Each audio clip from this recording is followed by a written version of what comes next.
It is Wednesday, my dudes, and you know what that means. It is time once again to revisit Oh, a little bird just flew over the camera. Isn't that nice? It is time once again to revisit Velocity Lake, and it's another miscellaneous administrative episode. It's kind of redundant saying administrative and then immediately saying the contraction of admin. Is it even a contraction? What's the grammatical term for admin? Regardless, I'm already stalling for time because nothing happens in this episode. Click away now. Dislike, unsubscribe, unding the bell. No, but in all seriousness, it's just like one of those awkward episodes where I've kind of finished the industrial coaster, and there's this brief intermission period where before we start work on the next area in this park, there's just like a few T's to cross and I's to dot. So that's kind of, it was quite a lot of footage. I was thinking about just sticking all this at the end of last episode and then a bit at the beginning of next episode, but there was a bit too much really to add on to episodes, so it's kind of sort of become its own thing. It is 28 minutes long-ish, give or take, so it's a fairly significant amount of footage, so we're going to just go ahead with it. The other awkward turtle in this thing is that I edited this footage together quite some time ago and have since forgotten exactly what it is I'm meant to be commentating over, and I could go ahead and check, but I think this is like an adventure that we all get to go through together. You and I are both watching this video for the first time.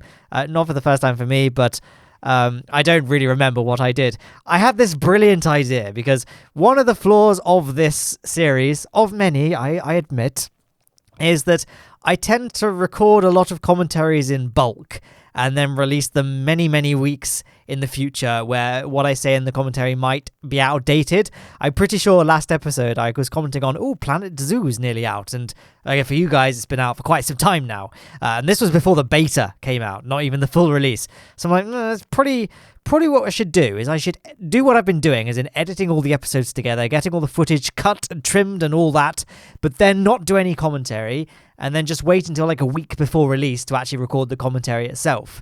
But I now realize a flaw with this in that I'm too lazy to check what was in the footage, and then I press record and I'm like, oh yes, I don't record. I have no memory of this place. So it's going to be normally I guess I would have an idea of what's going on because I do try and edit these episodes to have some level of like theme to them. Like one episode will be constructing a roller coaster's track, the next episode will be constructing the station, the next, like so on and so forth. But this being a weird, awkward episode where not much of any specific focus happens, it's tricky to pinpoint. I mean, I say all this, we do seem to be doing one specific thing throughout the park, which is adding all of the lights. I would use a clip from that Kanye West song now, but I don't want to get copyright struck for 3 seconds of music, which actually strikes a nerve because one of my most popular videos, I think it's sitting at about 550,000 views. So I would say that's a fairly significant amount of views. It recently got banned worldwide because it used a sound effect that was 8 seconds long that Warner Brothers owns the copyright to. So they decided to remove the entire video from YouTube for 8 seconds of audio. Most of the video used audio from another company, as in like another record label, so they claimed it, which is it's fair enough because it wasn't fair use, so I understand why they would do that. But at least they made it viewable worldwide. I don't care if it's the money. I don't care about the money. I would quite like people to be able to watch my videos that I make. So that was kind of douchey of them. So now I don't risk anything. If 8 seconds is all it takes to get yourself banned worldwide, then I ain't taking no chances. Anyway, that was a weird tangent. Like I said, I was about to say, it seems to be doing all of the lights in this video. Again, cue the Kanye West clip. But it seems I've now moved on from that to the next thing, which is kind of finishing off the maintenance shed of this building. And I say the phrase maintenance shed is probably a little bit of a stretch for this small building here. It's more like a hut for the car. The car hut there. And then just general work on the actual station building itself. These doors are brilliant. They were added in the Ghostbusters DLC pack, which at the time of the recording of this footage, so not the recording of this commentary, but the recording of the footage, it had basically just come out. And so I was going around, like, I've got this new door. How can I use this in my park? So I was kind of going back around and just adding it. Same goes for the light. Some of the floodlights I used for the yellow coasters. What's it even called? Vertigo, I think. The station there, I placed the street lamp lamp pieces with the floodlight pieces from the DLC, from the Ghostbusters DLC. I was doing that. And then this is something that was on my laundry list of things to do for a long time and never got around to doing it. We've got default supports here, as in I didn't build the supports for this particular element of this coaster here, but as you can see, even though it's a stock support, it gets way too close to the cars. Like if someone was to stick their arm out, they would become disarmed. Their arm would be lopped off by the support. It's way too close to the car. So I decided to just build my own support that was actually clear of the riders. But of course, that meant that we'd have to disable supports for the entire element of this part of the ride, because it wasn't a custom element, it was a stock element, which means that we're going to have to do custom supports for the rest of it as well. A few different supports for this particular corner of the red coaster here. And custom supports, I hope you're used to them now. We did a lot of custom supports for the industrial coaster. The next coaster we build is next episode, so I don't have a problem with spoiling it. It's going to be a custom RMC hybrid coaster. For those that aren't nerds, roller coaster geeks, which is probably a lot of you, not quite sure what that means, think of things like Zadra. The biggest muse for the ride was Zadra in Poland. So just Google that. There aren't many things. I mean, Zadra, I believe, is Polish for splinter. But also, I think it's Colossus in America somewhere. RMC, the classic one, Steel Vengeance, or as we like to call it, Steve. V being capitals, which is a shortened version of Steel Vengeance. Steve. That's also an RMC hybrid. So that's going to be the next one. And I had to do a few custom supports for that. And it being a wooden coaster, you can imagine those custom supports take a slightly longer period of time to build than steel coaster supports. It was a very arduous process, and the end result wasn't that great, but I couldn't be bothered to create the necessary time investment it would take to do the supports like in excruciating detail, like some of the insane people I see on the subreddit doing it. I mean, those people, I hope they're staying away from sharp objects because they're clearly insane. But again, but under the same note, credits to them. I can't even begin to imagine how much patience they must have. I believe Silverette, your boy, has done custom sports on a wooden coaster before, and it just no thank you. Hard pass from me, my friend. But yes, but we will, for just certain aspects of the hybrid coaster, we will be needing to do some custom sports, but it isn't the whole thing. And the RMC customs, like their lift hill, it's like a sort of, it's not a steel structure, it is still a wooden structure, but it's not a traditional wooden coaster structure where the entire thing is one giant lattice. It looks a lot more reminiscent of steel coasters with just lots of big towers supporting up a truss structure. It's like a truss structure that holds at the track above it. So it's nowhere near as time consuming as you might think to do a custom RMC lift hill structure. At least the ones we have in existence currently. And like I say, the current ones, not the ones that were like designed to go over the top or like to reincarnate old wooden coasters. For example, Twisted Colossus or Steel Vengeance again, something like that. I thought I would, I guess past me felt that this video might be a little bit boring for some people, and some people might want a refreshment of what these old rides look like. I say old rides, they're not that old, but you might not have seen the POV, you might have only just joined this channel, welcome aboard if you have, then you may not have seen the POV for this ride, so as we work on these coasters, I might just show off some POVs. We're doing work on these specific coasters. Again, I haven't actually checked. Maybe I should just scroll out to see if we do any more POVs. Actually, I think this might be it. But, we've done work on this red coaster, and I guess now you can see the industrial coaster from this ride's track. So here's a little refreshment of what the POV looks like. I'm still talking over the POV, which is something I normally try and avoid doing, but there is no audio for this segment of the video. I will still listen to it. I generally listen to podcasts. You're probably aware of this, but I generally listen to podcasts or music or whatever when I'm building in Planet Coaster. So that means that the audio that accompanies the video footage is generally just the audio from those podcasts, songs, ebooks, and all that. Audible.com/MattLown if you want to get an Audible book. Anyway, so that's kind of why a lot of my footage doesn't have sound. Now we're moving on to another part of the park. This is the Street Fox Coffee Shop. Always a very satisfying string of words to say, because it does look a bit naff. We do have a small backstage area for the Street Fox Coffee Shop, but it's a bit underbuilt and it's very, very visible from the path. Like, an extreme example would be Disney parks. The backstages are very, very well hidden, even from like the tallest rides. Admittedly, Disneyland doesn't have that many tool rides, but I hope you get the gist of it. Like Big Thunder Mountain, for example, or I don't know, the Swiss Family Robinson's Treehouse, the tool things you can ride on. You still can't really see the backstage at all. Whereas other places like Six Flags, they don't make any they don't try and hide things. Like one ride I went on, like Scream at Magic Mountain, you're literally just, you can see car park spaces below you where the roller coaster was built on top of that. So Six Flags don't really make much of an effort to hide their backstage, and Disney take all measures to hide their backstage. I'm not going to go for the Disney effect, but I want to try and hide it a little bit better than like Six Flags, for example, might try and not bother hiding their backstage. So I'm trying to occlude the backstage from guest view a bit. Like if you really go out of your way, you can still see the backstage areas of places, but I want it to like not be that obvious, and you like I say, you really have to go out of your way to see it. At least in certain areas. There are certain parts of the park where it is literally just impossible. For example, at the top of the tallest coasters, it's very, very difficult to hide things because they are so tall. Admittedly, most of the coasters we built, whilst intricate, are not that big. There are some big boys coming though. The next 2 roller coasters are massive. So the RMC is very, very big. After that, I believe it's going to be the B&M Giga, which will be the biggest roller coaster in this park, and that will have tremendous panoramic views of everywhere. But yeah, like I said, from path view at the very least, I'd like it to be, somewhat. I want people to at least somewhat, hold their suspense of disbelief. And, the suspense of disbelief, it's not like I've created this wonderful themed area. It's fairly generically themed, but I hope you get the gist of what I'm trying to say.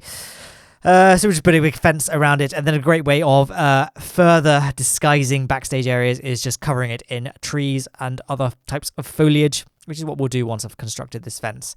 Not the most well-built of fences by the looks of things. It's a bit slanted, but from a distance it looks fine. And I guess, oh, no, never mind. I did go back and change that. Because I was saying earlier, I edited this footage back a long time ago, so I can't quite remember what happened, but that means that it was an even longer period of time ago that I actually did this, like built it in the game. So my memory is somewhat foggy. I'm getting old. I don't quite remember what happened here, so forgive me if I end up talking about things that end up not transpiring at all.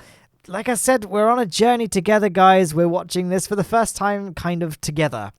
Except it's not really a two-way conversation, is it? Or a conversation at all. It's just me talking utter rubbish, which is what my Planet Coaster videos generally are, but I hope it's a somewhat serviceable amount of rubbish. Do check out the Patreon.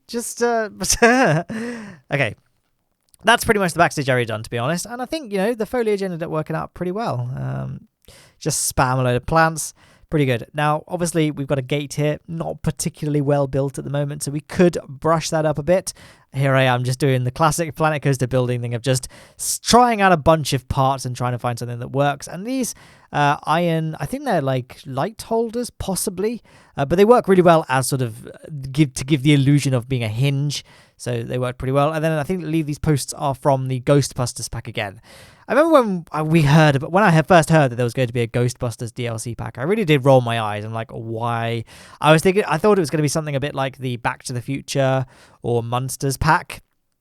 What was the other one? Was it Knight Rider? That was the one. Those DLC packs where they didn't really add much aside from the car tied to their show and a variant of the go-karts. But no, it's a fully fledged DLC, and it's one of my favorites just because I really like generic scenery pieces and I guess sort of city style pieces, which is what the DLC added, fit into the generic theme style. So I really, really liked the Ghostbusters DLC. Because I'm a stickler for things like the doors. I loved the doors in the Ghostbusters DLC, and I guess those pillar pieces are a very welcome addition. I know, granted, if that was all you're going to be buying the DLC for, you may as well just not bother and just just download free user-made things on the Theme Maker's Toolkit. But much like my KSP videos, I try and keep my Planet Coaster videos stock, not only because I kind of appreciate seeing people overcome the challenges of building in just stock Planet Coaster, but also to try and keep my videos a bit more relatable. If you want to download my parks, you can just do it without having to worry about downloading any TMTK parts, although I guess that then applies that most people probably don't own every single piece of Planet Coaster DLC. But who knows? Anyway, we're going to another part of the park now, back to the Industrial Coaster. I keep calling it that because I think I'm probably going to end up renaming it to Industrial Revolution, because for me, I just released the video yesterday of me finishing up this coaster. And the overwhelming consensus in the comments was, yes, Industrial Revolution is the favorite name. Right now, it's still called Scrap Brain, so I'll probably end up chopping and changing between those names in my commentaries. But I think I might officially rebrand this thing as the Industrial Revolution because it's such a fitting name. I like that name a lot. Anyway, during the various videos of me building that coaster, I mentioned that I was going to replace the cladding around the staircase up to the station building. Here it is. We finally finished the station for the industrial coaster. I think it came out pretty good. I did the standard thing of just starting out with a basic framework and then trying to find a wooden piece that could fill in the framework, which I'll probably end up going with those fence pieces again, because that's what I did for parts of the station building, like the overhang for the station building and also for the maintenance shed of this ride. Just sort of mimicking the style I used to build the rest of it, so it fits in because that that makes sense, doesn't it? I don't really know what else to talk about with this one. Yeah, I always find it way harder to talk about buildings, whilst I'm building buildings versus me building, say, roller coasters and rides, because I do actively kind of follow the roller coaster community, staying up to date with like the latest updates, I suppose, because I just subscribed to the subreddits basically because it gives me something to talk about in Planet Coaster videos, makes me come across like I know what I'm talking about, but it also kind of keeps me clued into what the industry is doing so I can try and build my rides to be realistic. In the process of following the news, you see comments of people like comparing it to other things. You start to learn like the lingo and kind of the style of other coasters and what they tend to try and sort of do, I suppose, like what the quirks of B&M coasters are and versus something like, I don't know, aerodynamics, which can be pretty bonkers actually. So that was probably a bad example. And they go from things like the Great American Scream Machine to something like X. So slightly different, right? So maybe Arrow's not they're not a very consistent company, is Arrow. And in fact, that's actually kind of a good topic to discuss later on in this video. You see, I might just start talking about it now because I guess the footage on screen you get it. I'm assuming you just get it, what's going on screen. And you may remember a few episodes back, I was talking about me not really knowing what to do with that area of land in between the kind of car park and monorail track and the actual river that feeds into the main lake of this park. There's that sort of strip of land there that I wasn't quite sure what to do with. I just thought, all I knew is that I wanted a roller coaster to be there because I thought that'd be quite a nice sort of entrance monument. It's the place that guests kind of have to walk past to get to the entrance building, obviously separated by a big chain link fence. But I thought it'd be nice to kind of have a roller coaster to marvel at as you go in. A lot of theme parks do this, like Magic Mountain's a good example. Even things like Alton Towers, Air, I refuse to call it Galactica, loops over the car park briefly as you're pulling in. So a lot of theme parks, it's kind of nice to show sort of little glimpses of the park, or in this case, the biggest roller coaster in the park. At least it was the biggest when it was built. I'm pretty sure the Giga Coaster, in fact, has taken over because it's a Giga Coaster, so I know for a fact it's taken over. I'm trying to I guess I'm still in that kind of zone of trying to elongate my words or, this commentary in general. Anyway, I'm losing track once again. I went through many prototypes and various different types of roller coaster. I wasn't quite sure what I was going to do. I think I showed this again in another video of an Arrow hyper coaster potentially filling that gap. But one of the rides one of the roller coaster designs I went with was something very reminiscent of a coaster called Drakenfire. It was at Busch Gardens. It's gone now. It's been demolished. Well, it wasn't even sold. It was just scrapped. It was basically a roller coaster that was originally going to be built by B&M in Busch Gardens. I believe it was Tampa Busch Gardens. It was going to be a big coaster built by B&M. But they pulled out of the agreement because they had too many commitments elsewhere. This is me now going from memory, so there may be flaws in this story. So it's an interesting read, the history of Drakenfire. And in fact, I believe the brilliant YouTube channel, I should say, Defunct Land, did a really good video on it. So it's just an interesting topic. If you want something to watch with your dinner, there you go. It's about 20 minutes long. But no, Drakenfire. Basically, B&M was going to build it, but they didn't. They backed out in the end. But the park wanted a B&M style coaster. Enter Aerodynamics, a very inconsistent and rather outdated company, decided they would take on the challenge of trying to mimic B&M's build style and, construct their own coaster. But they didn't really know how to build coasters like B&M. Like, did anyone here play Roller Coaster Tycoon? Those kind of games where the roller coaster builder is very simplified. You can build hills and then you go down to a flat and then you press build a loop and it builds a loop. And then you press build corkscrew and it builds a corkscrew. And you have to try and jankily connect them up with curved track pieces that it's not a very smooth ride. That's basically aerodynamics in a nutshell. You could pretty much perfectly recreate any of their coasters in Roller Coaster Tycoon 3 or Roller Coaster Tycoon 2 or 1 or any of those like isometric building and Parkitect and stuff like that. They feel very kind of, piece by piece built rather than all the seamless flowing like the modern Vekomas or the B&Ms tend to feel like, where it all feels like very consistent. Aerodynamics feels very broken up. It's very hard to describe. If you know what I'm talking about, you'll know what I'm talking about. If you don't, you probably won't. I mean, if you ever play RCT, like Roller Coaster Tycoon 3, and don't really empathize with what I'm talking about, I want you to go on YouTube and type in like a POV for Velocity at Kings Island. Sorry, wait, no, Velocity's at Flamingo Land, isn't it? Vortex at Kings Island. Type in that, and it looks like they just designed it in Roller Coaster Tycoon, to be honest. Like, you got the very clear begin bank, then do the turn, then unbank, then transition to down, and it's all one gradient until you get to the loop. Like, it's comical, but kind of a sad moment, because for me, Vortex, I was about to say Velocity again, has just closed down. The last ride hath been ridden. It's getting scrapped, and I don't think they actually plan on building anything there in its place, which is kind of a shame, because it also acts as a sort of shield from the beast, which is obviously it's basically just a train for all intents and purposes, that wooden coaster. It's kind of cool that it's secluded from the rest of the park by Vortex, but no more.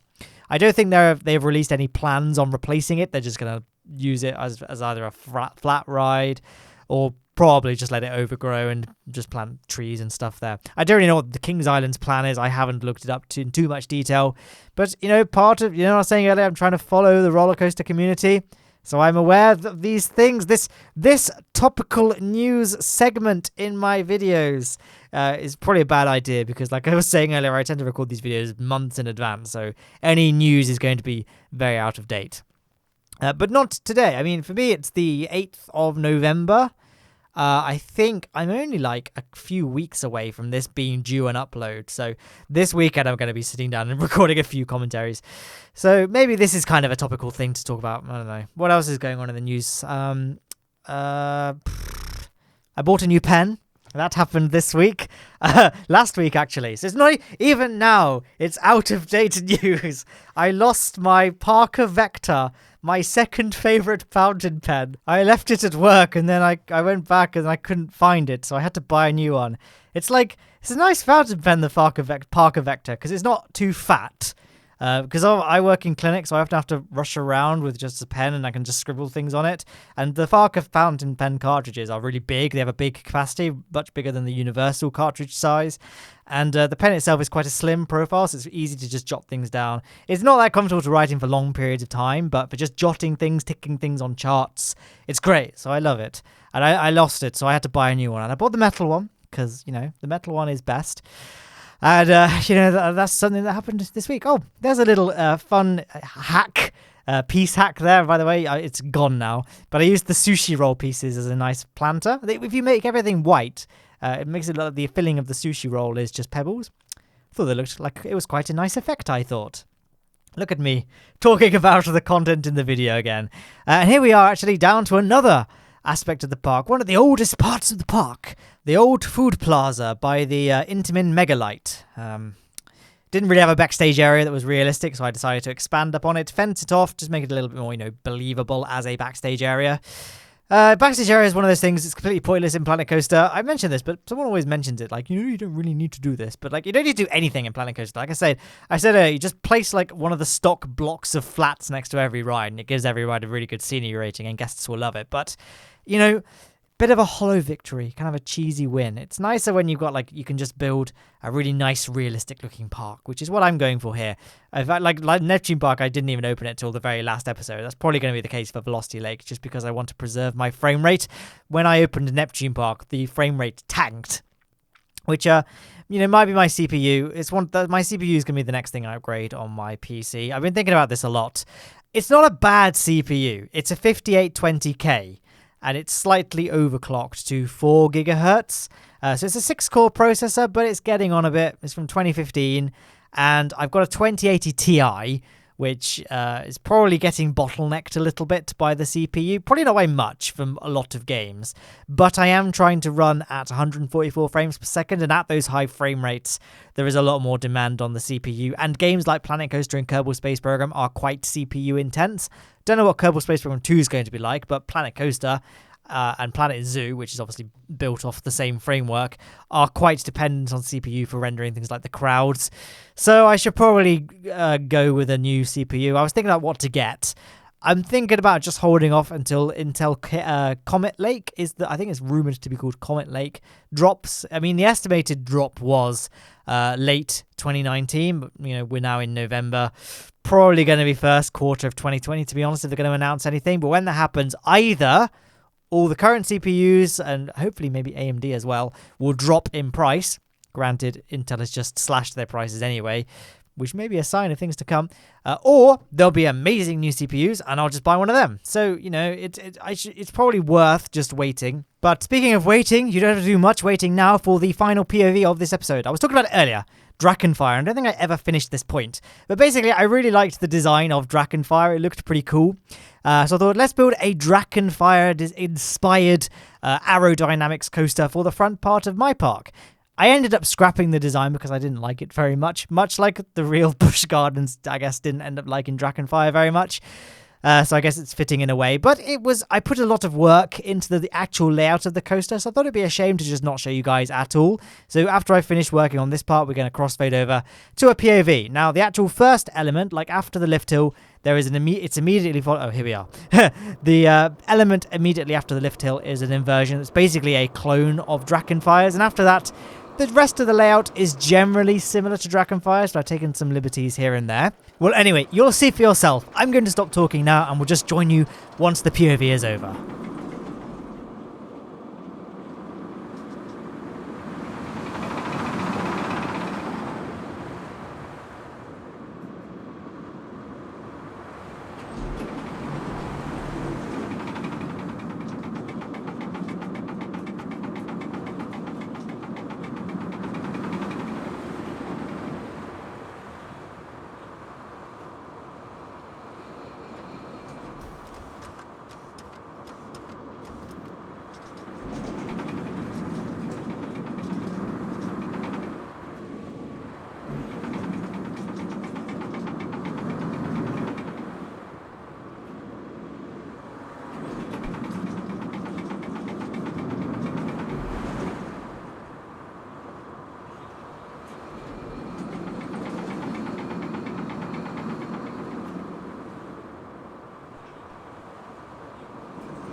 And here we are approaching the station. So obviously, all the supports weren't fully built, and there's a few bits where it clipped into the ground that would have been fixed, but I ultimately, it's a fine ride, I suppose, but I wanted this one to be like really good looking because it was the first thing guests would see when they approach the park. So I hope you enjoy its replacement, which we'll start work on next episode. On screen, there are links to things. On the left-hand side is a link to the full Velocity Lake playlist, and on the right-hand side was one chosen for you by YouTube's recommendation, Elves. There's also a link to subscribe and check out Patreon if you would like to, as well as in the description you'll find links to Instagram, Discord, Twitter, my merchandise, all that good stuff. Guys, thank you so much for watching, and I hope you enjoy the rest of your Wednesday, my dudes.